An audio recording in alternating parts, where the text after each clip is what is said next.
রাসূলুল্লাহ সাল্লাল্লাহু আলাইহি ওয়াসাল্লাম বলেন, আলা উনাব্বিউকুম বিআকবারিল কাবাইর। আরে সাহাবাইরা, আমি কি তোমাদেরকে জানাবো না কবিরা গুনার মধ্য থেকে কোন কোন গুনাহ সবচাইতে বড় কবিরা গুনাহ? কথাটা কয়বার বললেন? বলেন। 3 বার বলছেন। কয়বার? 3 বার। 3 বার বলার পরে সাহাবায়ে কেরাম জবাব দেয়, বালা ইয়া রাসূলুল্লাহ, অবশ্যই অবশ্যই আল্লাহর হাবিব, আপনি আমাদেরকে জানাবেন কবিরা গুনাহ সমূহের মধ্য থেকে সবচাইতে কবিরা গুনাহ কোনটি?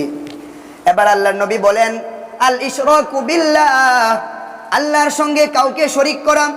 এটা হলো পৃথিবীর কবিরা গুনাহের মধ্য থেকে সবচাইতে বড় কবিরা গুনাহ। বলেন কি কি? 1 নম্বরে কি? আল্লাহর সাথে কাউকে শরীক করা। 2 নম্বরে তিনি বলেন হুকুকুল ওয়ালিদাইন, পিতামাতার হককে, পিতামাতার অবাধ্য হয়ে যাওয়া। এটা হলো পৃথিবীর মধ্যে কবিরা গুনাহ সমূহের মধ্যে 2 নম্বর কবিরা গুনাহ।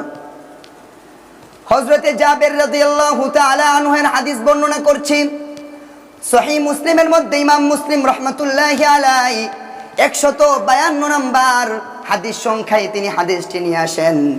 তিনি বলেন, وعن جابر رضي الله تعالى عنه أنه قال قال رسول الله صلى الله عليه وسلم من لقي الله ولا يشرك به شيئا دخل الجنة।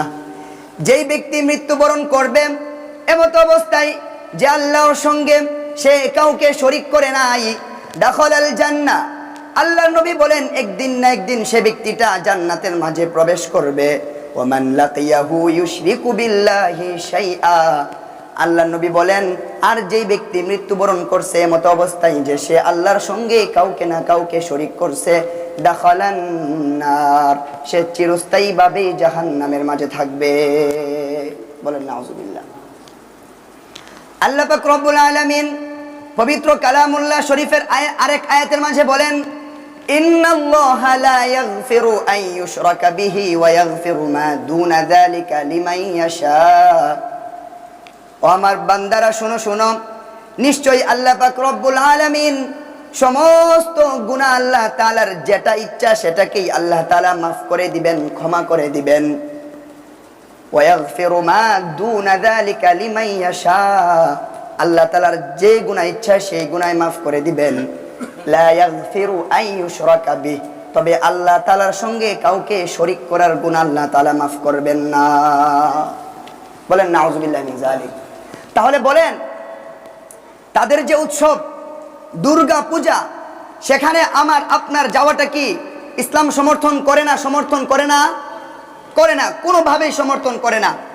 আমরা গভীর শ্রদ্ধা রেখে বলি তাদের ধর্ম তারা পালন করবে, এতে বাধা দেওয়ার অধিকার আমার আপনার কোনোভাবেই নাই। ইসলাম আমাদেরকে এই শিক্ষা দেয়, হিন্দুরা তাদের ধর্ম পালন করবে, সনাতনী ধর্মরা তাদের পূজাগুলা পালন করবে, সেখানে তাদেরকে বাধা দেওয়ার কোনো ক্ষমতা আমাদেরকে ইসলাম দেয় নাই। বরং তারা যদি সেই জায়গায় মাজলুম হয়, তাহলে তারা যদি সেই জায়গায় লাঞ্ছিত হয়, তাদেরকে সেই লাঞ্ছনা থেকে বাঁচানো আমাদেরকে ইসলাম দায়িত্ব দিয়েছে। যেখানেই জালেম দেখবা সেখানেই তাকে প্রতিহত করে দিবা, ইসলাম আমাদেরকে সেই শিক্ষা দেয়। কথা বলেন। অতএব তাদের ওই জায়গায় গিয়ে সাপোর্ট করা ইসলাম আমাদেরকে সমর্থন করে না। তারা তাদের ধর্ম পালন করবে, সেখানে আমার আপনার যাওয়ার কোনো অধিকার নাই। তারা তাদের ধর্ম পালন করবে, সেখানে তাদের স্বাধীনতা আছে। আমার ধর্ম আমার জায়গায়। আজকে তারা আমার মসজিদে আসে না, আমার ঈদুল আজহার মাঝে আমার বাড়িতে তারা দাওয়াত খেতে আসে না, আমার সাথে তারা গরু কুরবানিতে শরীক হয় না। বলেন না হয় কি না? হয় না। তাহলে আমাকে এই অধিকার ইসলাম দেয় নাই তার সেই পূজার মাঝে গিয়ে তাদের সাথে একতাবদ্ধ হয়ে আমি মূর্তিকে সেলুট জানানো, ইসলাম আমাকে সেই অধিকার দেয় নাই। যদি আপনি সেখানে যেতে চান তাহলে মনে রাখেন ইমানটাকে সেখানে রেখে বাড়িতে তালাকপ্রাপ্ত স্ত্রীর কাছে আপনি ফিরে আসবেন। এখানে আসেন এমন কেউ সেখানে যাবেন? আল্লাহ তাআলা আমাদেরকে হেফাজত করুক। সেখানে গিয়ে আপনি যা দেখবেন, আমি বলি পায়ে হাত রেখে কথাটা বোঝার জন্য বলতেছি, আপনি সেখানে বেগানা নারী দেখার জন্য যাচ্ছেন অথবা গান শোনার জন্য যাচ্ছেন। আমি বলতেছি, কেন বলতেছি বুঝছেন? ওই জায়গায় যায় শুনেন না, মন চাইলে মোবাইলে চার্জ দিয়ে দেখে নিন। তবু ইমান হারা হবেন না। কিন্তু ওই জায়গায় যায়া মূর্তিকে সমর্থন করা, ওই জায়গায় যায়া তাদের পূজার মাঝে অংশগ্রহণ করে তাদের পূজাকে গণ জামায়াত হিসাবে দেশের সর্ববৃহৎ মূর্তি পূজা হিসাবে পুরা দেশের মাঝে হাইলাইট করার মাধ্যমে আপনার ইমান চলে যায়, আপনার ইমান চলে যায়।